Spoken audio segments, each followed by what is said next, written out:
Eu leciono no ensino médio há 33 anos e no ensino superior há uns 10 anos. Então, basicamente, eu trabalhei sempre com o ensino superior. E aí depois, quando eu entrei no IFE, sim, eu trabalhei bastante no ensino médio nos primeiros anos, juntamente com o ensino superior, até começar a trabalhar na pós-graduação, que é onde eu estou agora. Eu comecei como professor em 1995. No curso técnico de eletrônica. Comecei também a ministrar aulas em outros cursos. Primeiro uma especialização, que habilitava para docência, e além disso dou aula no mestrado. Minha experiência docente aí, ela tem um pouquinho mais de 10 anos, tanto no superior e também com os cursos técnicos de nível médio. Desde 2002 eu sou professora no curso de design do IFSU, trabalhei sempre com nível técnico e agora eu trabalho também na formação pedagógica, que é a licenciatura.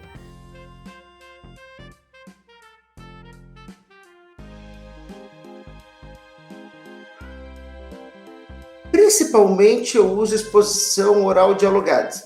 Eu acho que eu uso as coisas bem tradicionais, assim. Pelos relatos e pelo que a gente acaba lendo, eu acho que eu fui um pouco construtivista nas minhas aulas.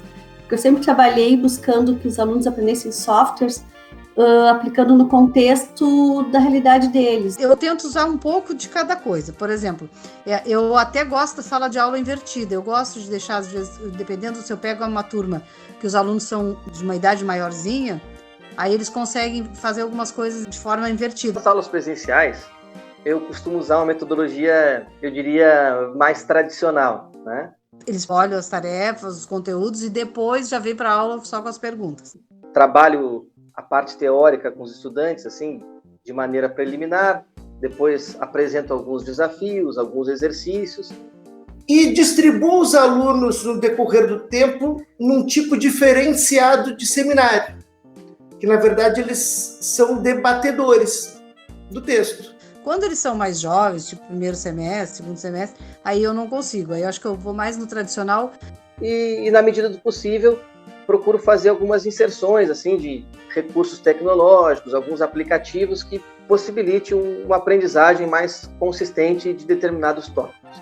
Agora, nos cursos técnicos já é outra coisa. Ali eu tenho que trabalhar com muitas coisas práticas.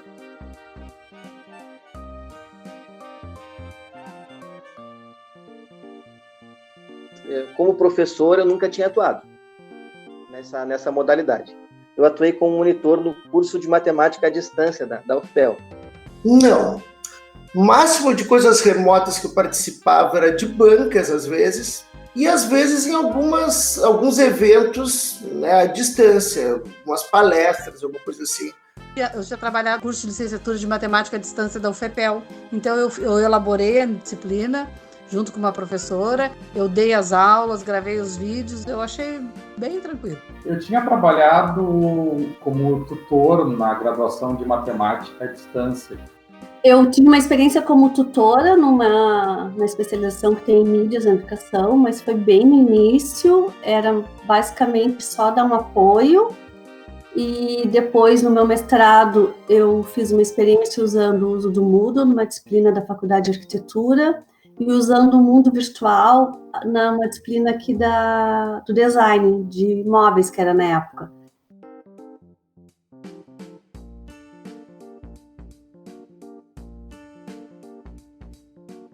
Com certeza. Com certeza, com certeza. Porque a gente tem aquele período, aquele tempo que a gente fica junto com eles, né, que é síncrono, e eles ficam muito tempo longe da gente, né? Então a gente teve que mudar a metodologia. Eu acho que o principal aspecto assim que eu tenho refletido, né, é que nas aulas presenciais eu estou tentando fazer alguma coisa muito diferente do que era a minha aula presencial. A minha metodologia, de certa forma, ela procura conduzir o aluno para uma aprendizagem. No à distância, eu tenho me valido muito de lives boas que eu vi e ter tempos menores de exposição oral dialogada, que eu acho que cansa muito. Eu criei um grupo de WhatsApp, porque eu acho que a comunicação é mais rápida. Já usava o mundo virtual e o Moodle. Foi meu tema de estudo, então assim, eu já trabalho com isso há muito tempo, mas sempre como um apoio ao ensino presencial. Bem ou mal, a live, se a tua criança chorou, se alguém bateu na porta, tu para aquele momento ali, pode seguir um pouco mais adiante. E no ensino remoto, eu acredito que a gente deve estimular mais a autonomia, a capacidade do aluno construir esse conhecimento sozinho. Mas eu acabei repensando, sim, só que as coisas mais próximas do meu mundinho, eu diria. Assim. Eles pediram para nós gravarmos, assim, às vezes a resolução de algum exercício. Pensei e aprendi o que eu precisava para dar conta das minhas atividades, não de um modo tão geral quanto eu acho que outras pessoas fizeram. A roda de conversa é possível nesse mundo das janelas. Então, eu acredito que a metodologia que a gente tem que empregar nesse momento, ela deve priorizar o desenvolvimento da autonomia. Mas confesso que eu gosto muito do olho no olho, eu gosto muito de sentir como as pessoas estão recebendo as informações.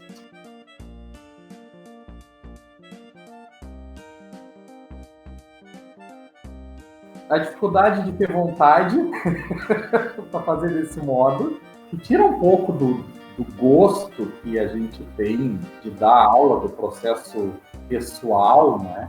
A casa da gente não é o melhor espaço para ter aula. Ali está o resto da nossa vida.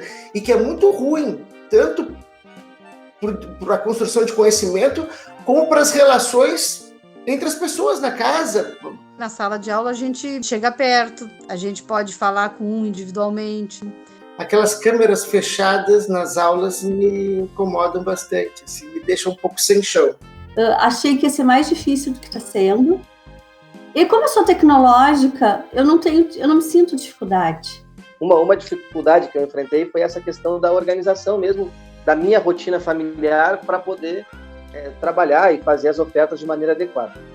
Aqui a gente tem que, quando tu fala, todos ouvem. Tu pergunta assim para eles, vocês estão bem? Como é que tá acontecendo as coisas antes de começar a aula? A gente abre a aula antes e já fica conversando. Só que eu acho assim que nenhum deles vai falar uma coisa muito íntima. E às vezes na sala de aula tu chega perto de algum aluno que tu vê que ele não tá bem e ele vai te contar o que tá acontecendo. Isso a gente perdeu. A maior dificuldade é a relação da internet, que antes eu não reclamava da internet na minha casa, agora eu percebo que ela não é o suficiente para esses encontros síncronos, enquanto meu filho tem encontro síncrono, meu marido está usando a internet no trabalho, que também é home office. Então é isso, tem que ter um investimento financeiro nisso. Olhando as expressões do rosto deles e tudo mais, a gente já consegue perceber se eles estão entendendo ou não a matéria. Mesmo com isso, às vezes a gente não consegue perceber se eles estão ou não captando o que a gente está, né, ali desenvolvendo na sala de aula. A distância fica muito mais difícil. Mesmo com 25 anos de docência, eu fico um pouco sem chão. Numa sala de aula, às vezes a gente tem 30 alunos, a gente chega, cumprimenta e tal, mas a gente não consegue ter um acompanhamento assim, tão específico assim, do andamento dos alunos, do que ele está fazendo, o que ele não está fazendo. E agora, no ensino remoto, a gente consegue ter esse mapa e, ao mesmo tempo, a gente tem que ter um grande cuidado, parece, para conversar com eles. Está todo mundo muito sensível, a pandemia está mexendo com todo mundo. O momento da aula síncrona é complicado, porque as pessoas estão nas suas casas. As pessoas, quando vão para o ambiente acadêmico, escolar, para ter aula, naquele ambiente ali, elas são preparadas para ter aula. Eu acho que a maior angústia da gente é que no momento da aula remota, no momento síncrono, a gente tivesse algum impedimento, por exemplo, faltasse energia elétrica ou caísse a internet. Isso é uma angústia constante. Eu quis ser professor para estar próximo das pessoas.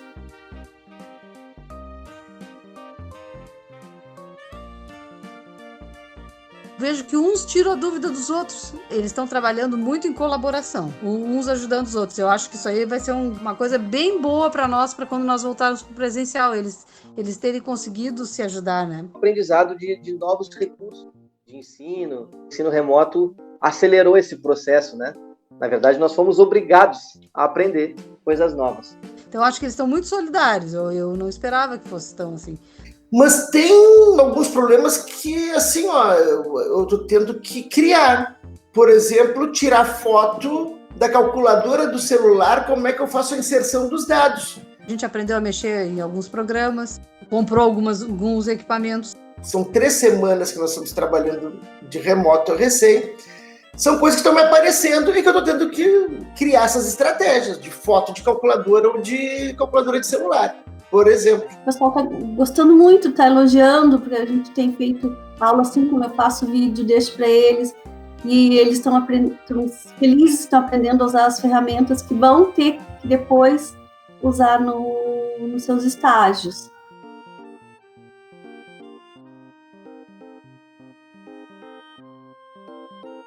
Eu quero que eles criem uma rotina de estudos, né? E aí eu estou vendo que eles ainda não estão conseguindo. Uma coisa que vai sendo construída com o tempo. Não deixa nada para depois. Cuidarem para não surtar. Tentando motivar os alunos a participarem. Eu diria que eles olhassem sempre os conteúdos antes, né? Dentro da semana. E talvez até discutissem antes nos grupos.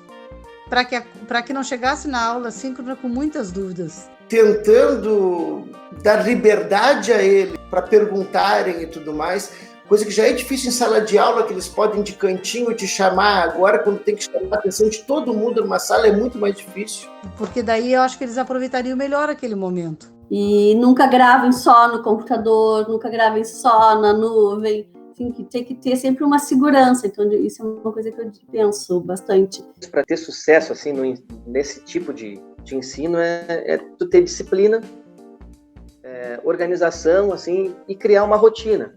No ensino presencial, por exemplo, eles têm aquela rotina de ir para a escola, e no ensino remoto eles estão mais livres. E aí essa liberdade eles têm que se disciplinar para construir a própria rotina.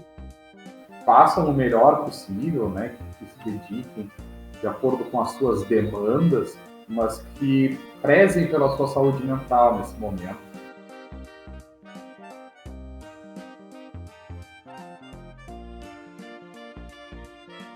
O principal ponto é a gente não ter medo de errar. É dividir com outro professor no mesmo momento, porque daí um pode ficar cuidando do chat enquanto o outro fala. A gente está fazendo uma coisa que a gente não está habituado. Eu comprei um quadro branco para ter aqui em casa, que pelo menos alguma estratégia, alguma metodologia que eu já domino. Eu vi muita gente querendo abraçar o mundo, que relatam agora que no final do ano estão se arrastando. Assim. Acho que cada um tem que se movimentar conforme a sua saúde mental. Acho que essa é a palavra-chave. 2 ali de plantão naquele horário, a gente sabe que vai ser muito mais difícil de acontecer um problema técnico com os 2 ao mesmo tempo. Nós não fomos preparados para fazer. Não pode ter vergonha de dizer que não sabe, porque ninguém sabe, está todo mundo aprendendo junto. E organizar um bom material. O material não pode ser também muito raso, nem muito profundo a ponto deles não entenderem nada ou eles fazerem muito fácil, entende? E as formações que a gente teve, enfim, foram muito superficiais, então também nos deram alguns elementos para pensar, para refletir, mas a gente vai ter que fazer sozinho mesmo, né? E a gente vai errar, então a gente não pode ter medo de errar e não pode ter medo também de voltar atrás, de experimentar as coisas novas, testar as ferramentas. Quando não der tão certo, acho que admitir isso para os alunos. A gente não faz uma formação profissional em 2 meses de mudar tudo que a gente fez a vida inteira, né? Então tem que ter uns pouquinhos. E a gente consegue, eu acho. Se porventura as coisas não derem tão certo, tentar de outra forma. Enfim, acho que o momento pede isso. Eu sou de uma geração que tive pedagogas que me diziam que eu não podia nunca dizer para o aluno que eu não sabia. Mas eu já, pela minha experiência, eu sei. Se a gente pegar os estudantes, pegar os professores, pegar os colegas e dizer vamos aprender junto, isso leva todo mundo para frente.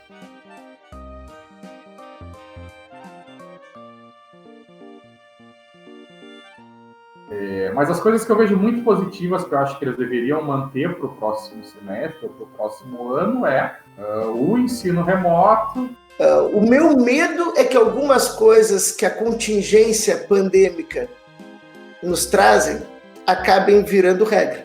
Quer dizer, considerando um cenário bem complexo, eu acho que a instituição foi bem, porque a instituição, assim como nós, estava despreparada para pensar nisso, para tirar estratégias para isso. É que a instituição não pode pensar o ensino remoto sob a lógica do ensino presencial. Se a gente tivesse começado essa conversa em abril, maio, não lá em setembro, teria sido outra coisa, né? Já teríamos encerrado o semestre, teríamos atingido mais. Mas eu acho que todo mundo está fazendo o possível. Até acho que não tem muito que a gente deixar de conselho. Tinha que só ter começado antes todo esse movimento. Eu acho que a primeira coisa que eu gostaria de dizer para os alunos, para os professores, para a instituição, é que isso que a gente está vivendo não é normal. A instituição deve promover mais, deixar mais vídeos curtos que a gente possa ir assistindo aos poucos. Essa questão de organizar o horário das 8 ao meio-dia, isso aí eu vejo como um problema. Então a gente tem que pensar o ensino remoto sob a lógica do ensino remoto. Então tem que ser coisas pequenas e práticas, eu acho. A instituição pode nos dar essa formação e pode dar para os alunos também. Eu penso que uma padronização das aulas causa prejuízos grandes para o contexto escolar como um todo. Como é que sai disso depois?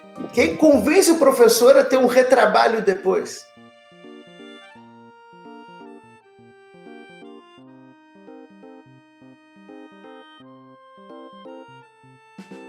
Não existe um novo normal. Nós vivemos uma pandemia. A negação disso não vai nos fazer superar um momento tão difícil. Defendamos a ciência pedagógica, defendamos o papel dos professores e dos estudantes na construção do conhecimento. Eu acho que a aula é um momento muito singular, muito parecido às vezes com a arte. Na verdade, a minha grande preocupação nesse tempo todo é se a gente teria uma avalanche de atividades ou de, digamos, entre aspas, assim, contas a prestar tão grande quanto a gente ouve os professores da rede particular ou da pública dizer que estão trabalhando, né? Sabe que tem umas coisas que eu estou gostando de ser online? Manu, vai ali ver o que a Luísa quer, o pai está em reunião. Não, essa coisa eu já relaxei, porque é tanta live, é tanta discussão, é tanta banca, é tanta reunião, que eu já estou me sentindo tranquilo na frente da câmera. No início eu tinha dificuldade. Estranho de ser entrevistado, né, meu? E eu achei muito legal que no primeiro dia, no final da aula, eu dei o tchau para eles, fiz um coraçãozinho, e aí eles já tinham combinado, eles abriram todas as câmeras para sair na foto e fizeram o coraçãozinho junto. Eu até estou curtindo, mas muita saudade do IF, né? Muita saudade de estar numa sala de aula e conversar com as pessoas. Tomar mate, mas eu sei que isso eu nunca mais vou tomar mate com os alunos. Eu torço para que a vacina venha logo e que o negacionismo não vença. Tá, a mãe vai passar aqui, né? Porque chamaram, então ela vai... Eu esperei falar para dar um... E não volta, deixa para voltar depois, então... Internet desgraçada. Que a gente deveria oportunizar uma educação onde a arte de educar com a ciência pedagógica fosse priorizada, isso a gente tinha que priorizar.